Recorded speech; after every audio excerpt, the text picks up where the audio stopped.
Welcome to Ratna's recipes. నేను ఈరోజు కాకరకాయ ఫ్రై చేసి చూపిస్తున్నాను. చూడండి, ఇది చాలా ఈజీగా చేసుకోవచ్చు. దీనికి ఏం పొడి అట్లా ఇట్లా అంతా ఏం పట్టు పెట్టుకోవాల్సిన అవసరం లేదు.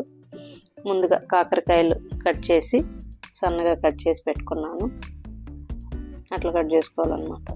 పచ్చిమిర్చి, ఎండుమిర్చి, కరివేపాకు, ఉల్లిపాయలు. ఇప్పుడు స్టవ్ పైన బాండ్లు పెట్టి ఆయిల్ వేడి చేసుకోవాలి. ఆయిల్ వేడి అయ్యాక జీలకర్ర వేసుకోవాలి. జీలకర్ర కొంచెం ఫ్రై అయ్యాక ఎండుమిర్చి కొంచెం ఫ్రై అయ్యాక పచ్చిమిర్చి ముక్కలు అవి వేసుకొని ఉల్లిపాయ ముక్కలు వేసుకోవాలి. అవన్నీ అట్లా వేసుకొని బాగా ఫ్రై చేసుకోవాలి. ఈ రెసిపీ చాలా ఈజీ, ట్రై చేయండి. ఇప్పుడు అట్లా ఫ్రై అయ్యాక ముందుగా కట్ చేసి పెట్టుకున్న కాకరకాయ ముక్కలు ఉన్నాయి కదా, అవి అందులో వేసుకోవాలి. వేసుకొని ఇప్పుడు పసుపు, ఉప్పు వేసుకొని బాగా కలుపుకోవాలి. అంత అట్లా బాగా కలుపుకొని ఈ ఉల్లిపాయ ముక్కలతోటి అంత ఉప్పు పసుపు పట్టేటట్టు మూత పెట్టి మగ్గించుకోవాలి. మధ్య మధ్యలో కలుపుకుంటూ అట్లా ఫ్రై అయ్యేదాకా ఫ్రై చేసుకోవాలి. అట్లా ఫ్రై అయ్యాక ఒకసారి కలుపుకొని ఇప్పుడు కారం, ధనియాల పొడి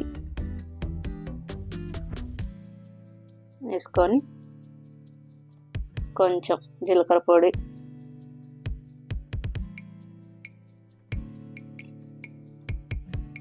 వేసుకొని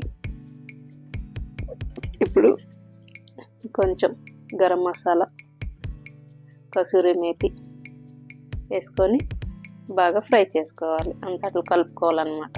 అట్లా కలుపుకొని ఇప్పుడు దీన్ని కొంచెం సైడ్ తీసి పెట్టేసుకుంటాడు మా మాస్టరు. అబ్బాయి స్వీట్ తిండంట. ఇప్పుడు దీంట్లో మాకు బెల్లం వేసాడు.